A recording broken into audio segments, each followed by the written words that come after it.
નમસ્કાર વિદ્યાર્થી મિત્રો, ગુડ ઇવનિંગ. કેમ છો? ઓનલાઈન વિડિયો લેક્ચરમાં હું જય સર આપ સર્વ વિદ્યાર્થી મિત્રોનું હાર્દિક સ્વાગત કરું છું. મિત્રો, ઓનલાઈન વિડિયો લેક્ચરમાં ચેપ્ટર નંબર 11 માં મિત્રો આપણે આગળ વધવાનું છે. થોડીક એપ્લિકેશન દ્રવ્યના તરંગ સ્વભાવને લગતી એવી કે અમુક થોડીક અલગ છે પણ સારી છે, એ આપણે લેવાની છે. તમે એમસીક્યુ ને બધું જોયું હશે, બરાબર? પોર્શન એકદમ ઈઝી છે. લેવલ 1B ને લગતી અમુક એપ્લિકેશન છે જે સારી છે, એ આપણે લેવાની છે. એમાંની આપણે પહેલા 23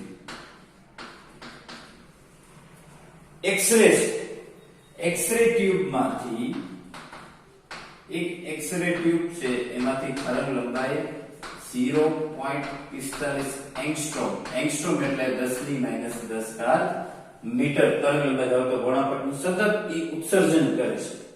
તો એની મહત્તમ ઊર્જા શોધો. તો તરંગ લંબાઈ ન્યૂનતમ તમને ખબર છે કે મહત્તમ ઊર્જા એટલે પછી કાઈ નહીં, h સિવાય લેમ્ડા v. h ખબર છે, c ખબર છે, તરંગ લંબાઈ પછી એક્સ-રે એટલે બીજું કાઈ નહીં, એક ફોટોન, એક દ્રવ્ય કણ છે. હવે એનો બીજો ભાગ એને કીધું કે એમાં જવાબ ઉપરથી આપણે વિચાર્યું કે એનો પ્રવેગક વોલ્ટેજ કેટલો હોઈ શકે. તો માની લો કે E max સપોઝ કે તમને 24 કિલો ઇલેક્ટ્રોન વોલ્ટ મળ્યો, તો તમે જાણો છો કે E max બરોબર શું થાય? EV થાય. આપણે કીધું હતું કે ઇલેક્ટ્રોન વોલ્ટમાંથી વોલ્ટમાં જવું હોય તો ઇલેક્ટ્રોન છે એ કાઢી નાખવાનો. તો 24 કિલો ઇલેક્ટ્રોન વોલ્ટ છે, એની બરોબર કેટલો વિદ્યુત સ્થિતિમાન થાય? V બરોબર 24 k વોલ્ટ. પતી ગયું. ઈ જે હોય વોટેવર. આ મને આન્સર એક્ઝેક્ટ ખબર નથી, પણ આવી રીતે તમારે લખવું પડે. તમને ખબર છે કે ઇલેક્ટ્રોન, કિલો ઇલેક્ટ્રોન વોલ્ટ એટલે ઊર્જા, ઈ કાઢ નાખવું એટલે વિદ્યુત સ્થિતિમાન એટલે કે PD થયો. પોટેન્શિયલ ડિફરન્સ વિદ્યુત સ્થિતિમાન. બરાબર છે મિત્રો? ઓકે. તો આ 23મું. Moving to the next. તમારે એવું તમારી સાથોસાથ છે ઈ રકમ છે ઈ તમારે તમારા મટીરીયલ પીડીએફ માંથી ખુલ્લી રાખવી. 28મો દાખલો થોડોક મોટો છે પણ એકદમ સરળ છે. એક મર્ક્યુરી લેમ્પ છે. આપણે લેઝર લાઇટ કરતા હોય એમાંથી અલગ અલગ કલરની લેઝર લાઇટો હોય. એ મર્ક્યુરી લેમ્પ માંથી એને કીધું કે અલગ 5 તરંગ લંબાઈ એને આપી. લેમ્ડા 3 અને લેમ્ડા 4 અને લેમ્ડા 5. એને અનુરૂપ એનો વોલ્ટેજ આપ્યા. V1, V2, V3, V4, V5 0 છે. V4 છે ઈ 0.16, 0.74, 0.55, 1.28. આ તરંગ લંબાઈ. હવે એને શું કીધું?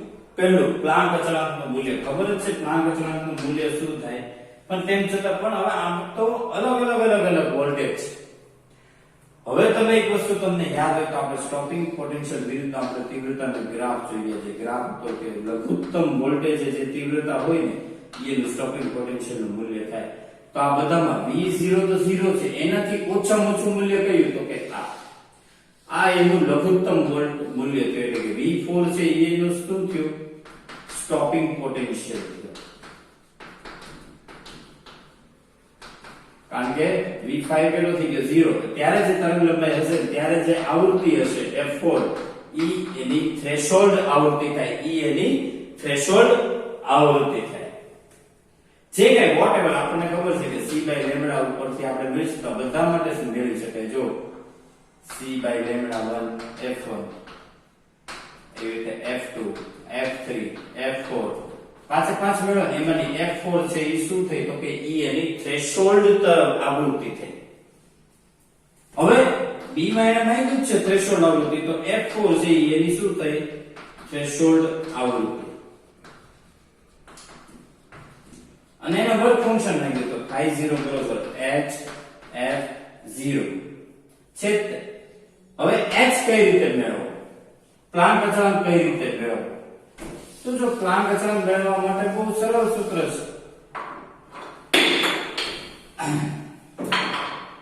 છે કે આપણે જાણીએ છીએ EV બરોબર શું થાય HF HF0 તો F F0 બરોબર શું થાય EV તો H બરોબર E અહીંયા આગળ હું કોઈ પણ બે વચ્ચેનો ડેલ્ટા V લઈ લઉં અપન ડેલ્ટા F કોઈ પણ બે વચ્ચેનો ડિફરન્સ ડેલ્ટા V કોઈ પણ બે વોલ્ટેજ વચ્ચેનો ડિફરન્સ એના ઉપરથી મને શું મળશે H એકદમ સરળ દાખલો રકમ અવડી મોટી 15 લાઈનની રકમ છે મિત્રો પરંતુ એનું સોલ્યુશન છે ને બીજું કાંઈ નહીં પહેલા બધી જ આવૃત્તિ ગોતવાની તમને ખબર પડી જવી જોઈએ કે લઘુત્તમ વોલ્ટેજ E નો સ્ટોપિંગ પોટેન્શિયલ થાય 0 ન હોય 0 સિવાયની બાકી આ ચારમાંથી લઘુત્તમ કિંમત કઈ તો કે 0.16 E નો સ્ટોપિંગ પોટેન્શિયલ તો ત્યારની જે આવૃત્તિ તરંગ લંબાઈ હોય E એની થ્રેશોલ્ડ આવૃત્તિને થ્રેશોલ્ડ તરંગ લંબાઈ થાય ઈ તમને ખબર પડી જવી જોઈએ મિત્રો ઈ તમારે કેચ થઈ જવું જોઈએ મગજમાં પછી તો બધું સરળ જ છે ઓકે હવે આ લેવલ 1B છે આમાં આપણે આપણી મેથડથી ગણી નાખો તમે જે મેથડથી ગણો તમારે જવાબથી કામ પણ બધી જ વસ્તુની ગણતરી કરવી પડે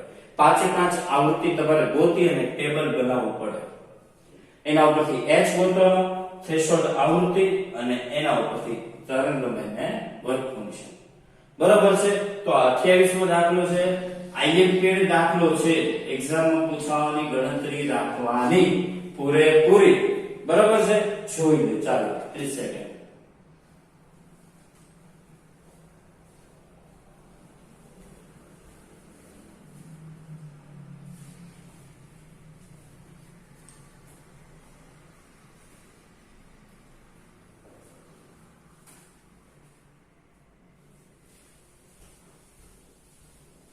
ચાલો હવે નેક્સ્ટ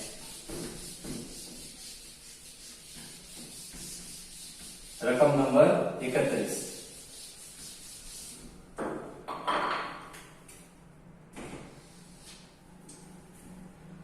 દાખલા નંબર 31 એક અગેન એક એક્સરેઝ છે યોગ્ય પ્રવેગિત વોલ્ટેજ થી ઇલેક્ટ્રોન્સ દ્વારા વિવર્તન આપણે 10મા ચેપ્ટરમાં ભણી ગયા એનો પ્રયોગ કર્યો તો એમ કે કોની તરંગ ઊર્જા છે એ વધારે છે હવે એમ કે એક્સ-રેઝ ના ફોટોનની ઊર્જા વધારે હશે કે ઇલેક્ટ્રોન તરંગ લંબાઈ એને આપી છે 1 એંગસ્ટ્રોમ એટલે કે 10⁻10 મીટર મિત્રો આપણે ગઈકાલે જ આપણે જોયું કે ફોટોનની ઊર્જા વિશ્વમાં કોઈ પણ દ્રવ્યકણ electron proton neutron alpha beta gamma કરતા સૌથી વધારે હોય અને આપણે એવું જોયું કે ફોટોનની ઊર્જા ઇલેક્ટ્રોન કરતા 82.4 ગણી કાલે એમસીક્યુ માં આવી ગઈ તો બટ ઓબ્વિયસ આપણે જવાબ તો જાણીએ છીએ કે ફોટોનની ઊર્જા વધુ હશે પરંતુ અહીંયા કઈ રીતે તો કે ફોટોન ઈ ફોટોન બરોબર શું થાય hc/λ આ તમે ગોતો ઇલેક્ટ્રોનની ઊર્જા તો λ સૂત્ર છે h/√2me એમાંથી બે બાજુ વર્ગ લ્યો આ બાજુથી વર્ગમૂળ જાય e ને કરતા બનાવો e ઇલેક્ટ્રોન h²/2m². હવે આ ગોતો એટલે તમને ખબર પડે કોની ઊર્જા વધુ બટ ઓબ્વિયસ ફોટોનની ઊર્જા વધારે આવે છે કારણ કે આપણે જાણીએ છીએ ફોટોનની ઊર્જા કોઈ પણ અહીંયા ઇલેક્ટ્રોન એટલે કાળવાર હું ફેરવી નાખું ન્યુટ્રોન કરી નાખું પ્રોટોન કરી નાખું આલ્ફા કરી નાખું તો તમારે અહીંયા દળમાં ફેર પડે બીજી ક્યાંય ફેર ન પડે એટલે આ દાખલામાં ચેન્જીસ થવાની શક્યતા ખરી 31મો દાખલો યાદ રાખજો ઇલેક્ટ્રોન જ પૂછાય એવું જરૂરી નથી બરાબર છે મિત્રો તો આ 31મો દાખલો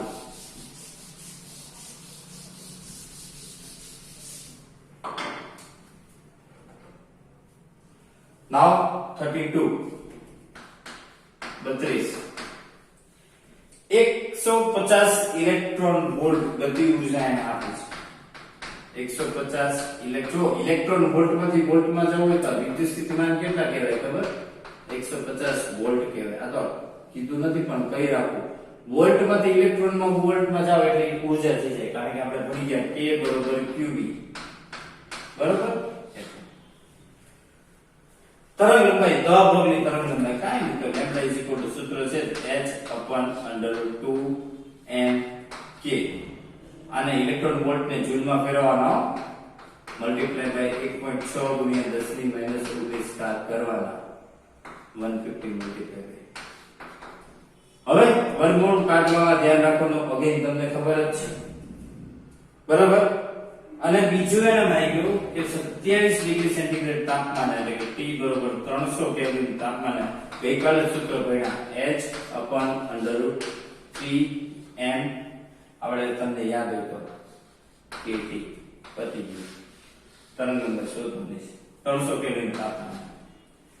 હવે વર્ગમૂળ કાઢવામાં બધે ધ્યાન રાખવાનું મિત્રો કે અહીંયા હોય કે અહીંયા હોય. વર્ગમૂળ કાઢતી વખતે 10 ની ઘાતને 2 કી સંખ્યામાં ફેરવીને પછી જ વર્ગમૂળ કાઢવું, એ સિવાય વર્ગમૂળ કાઢવું નહીં. હવે ગણતરી તો તમે જાતે કરી શકશો કે નહીં? સરળ છે બરાબર એપ્લિકેશન, એટલા માટે ગણતરી એક વખત જાતે તમારે કરવી પડશે, એમાં નહીં ચાલે મિત્રો.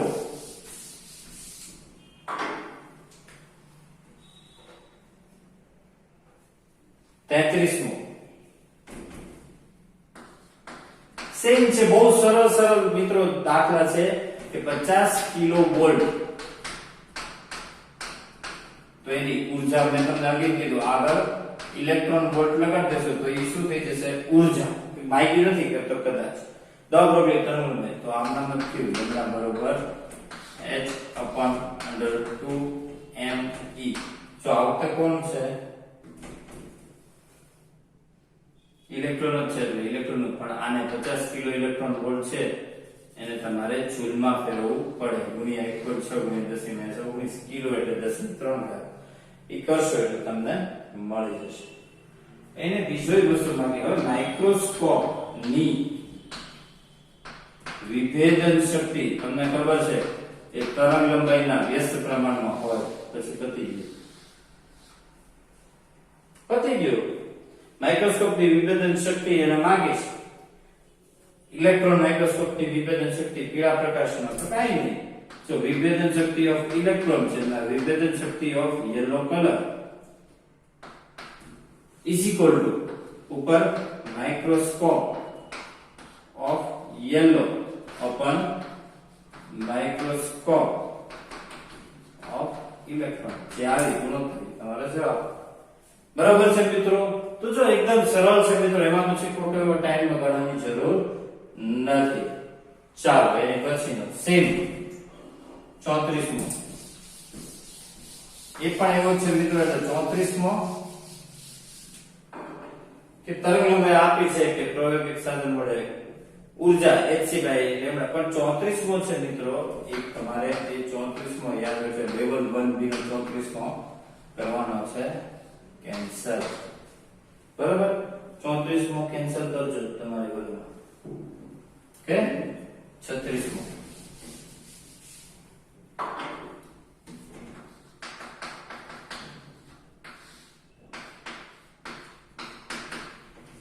ધાતુમાં 27 ડિગ્રી સેન્ટીગ્રેડ રાખવાને એટલે કે T બરોબર 27 ડિગ્રી સેન્ટીગ્રેડ. તો અગેન તમને ખબર છે કેલ્વિનમાં ફેરવી નાખવાનું. કેલ્વિન તાપમાને એની 10 ડોગરી તરંગ લંબાઈ શોધો. લેમ્ડા બરોબર મિત્રો ખબર જ છે સૂત્ર √3m kT. પતી ગયું. દળ કોનો? ઇલેક્ટ્રોનનો. બરાબર ઇલેક્ટ્રોન છે યસ. k આપ્યો t આપ્યો s ખબર હોય તરંગલંબાઈ મળી છે કે નહીં સરળ? બરાબર ઓકે. તો જો આવું બધું હોય, આટલા દાખલા છે કે જે તમારે હલ કરવાના છે. અમુક કોમ્પિટિટિવ ના ક્વેશ્ચન્સ છે એ તમારે કરવાના છે. હવે જો જેમ કે 17મો છે નીટ નો 17મો TMT નો શું કહે છે? કોઈ પ્રકાશ પ્રાપ્તિ સ્થાનને ફોટો ઇલેક્ટ્રિક સ્કોપ થી d અંતરે રાખવામાં આવે છે. માની લો કે આ પ્રકાશ પ્રાપ્તિ સ્થાન છે, એનાથી d જેટલા અંતરે એક ફોટો ઇલેક્ટ્રોસ્કોપ છે. હવે ઈ કોષમાંથી ઉત્સર્જિત સંખ્યા ફોટોન્સની સંખ્યા n છે. બે વચ્ચેનું અંતર છે એ અડધું કરવામાં આવે d/2 તો આમાં શું ફેર પડે તમે વિચાર કરો ચાલો તમે વિચાર કરો જો 2 સેકન્ડ વિચાર કરો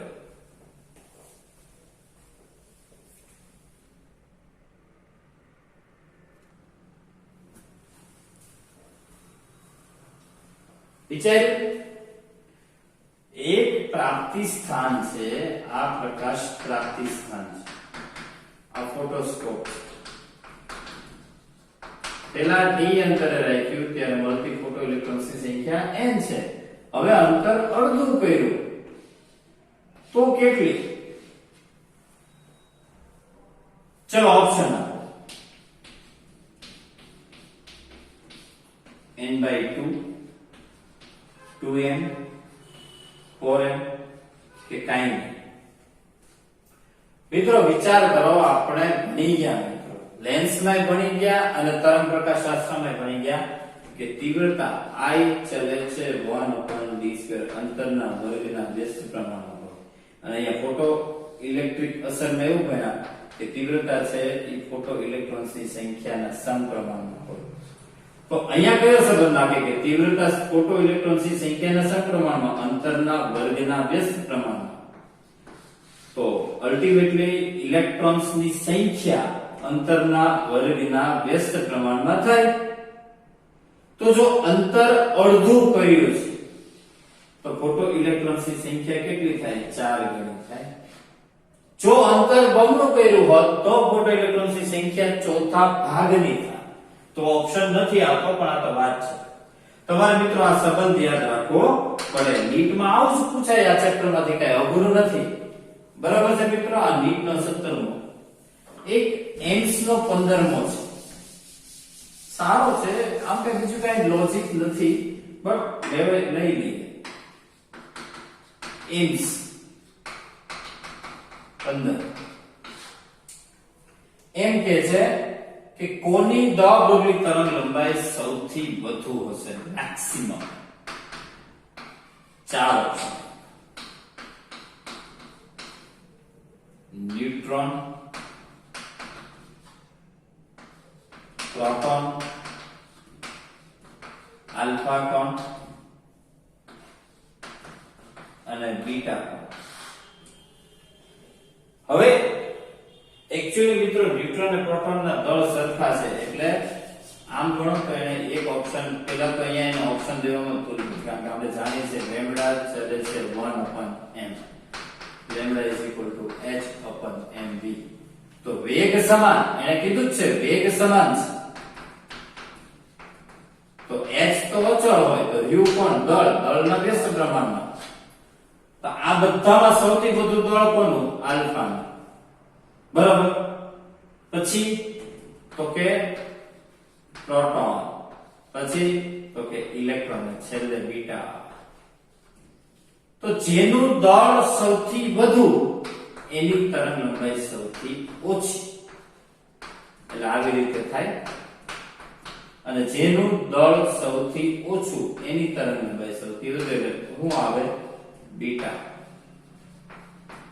એની તરંગ લંબાઈ સૌથી વધુ એને મેક્સિમમ માંગ્યું મિનિમમ માંગ્યો તો આલ્ફા બરાબર આવો એક સરળ એમસીક્યુ છે બરાબર જોજો જસ્ટ ફોર યોર નોલેજ તો આ સાથે આપણે હવે આ ચેપ્ટરનો એક છેલ્લો ભાગ બાકી રહે છે થિયરી ભાગ છે એકદમ સરળ ભાગ છે હાઇઝનબર્ગ વાળો છે એક પૂરું કરી અને પછી આપણે ચેપ્ટરની આવતલમાં પૂર્ણાહુતિ કરશું આજનું હોમવર્ક નીટનો 17મો એમ્સનો 15મો બાકી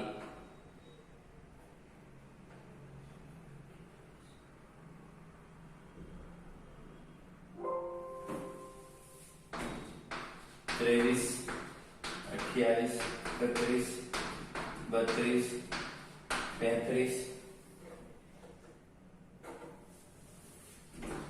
36 આટલા તમારા હોમવર્કમાં કરવાના અને લેવલ 1B માં નંબર 34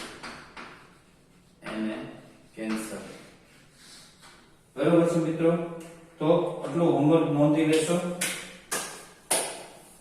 હોમવર્ક નોંધી લો મિત્રો. કાંઈ પણ ડાઉટ હોય, કંઈ પણ ન સમજાય, એની ક્વેરી હોય તો તમે એની ટાઈમ તમે WhatsApp કરી શકો છો, કોલ કરી શકો છો, ફોન પર તમારા ડાઉટ સોલ્વ કરાવી શકો છો મિત્રો. તમારે બહુ શાંતિથી મિત્રો આખો આ ચેપ્ટર છે એક વખત હવે રિવાઇઝ કરી લો છો. એક નાનકડો એવો ભાગ બાકી છે, પછી આ ચેપ્ટર પૂરું કરી નવું એક અગત્યનું ત્રીજું ચેપ્ટર આપણે લેવાનું છે. ત્યાં સુધી મિત્રો આ ચેપ્ટરનું ફૂલેફૂલ રિવિઝન થઈ જવું જોઈએ. કંઈ પણ ડાઉટ હોય તો મારી સાથે શેર કરી લેવાનો. ત્યાં સુધી સારું સારું સ્વાસ્થ્ય રાખો, હસતા રહ્યો, સ્વસ્થ રહ્યો, મસ્ત રહ્યો. આવતા લેક્ચરમાં મળે. Thank you. જય હિન્દ, જય ભારત. Thank you.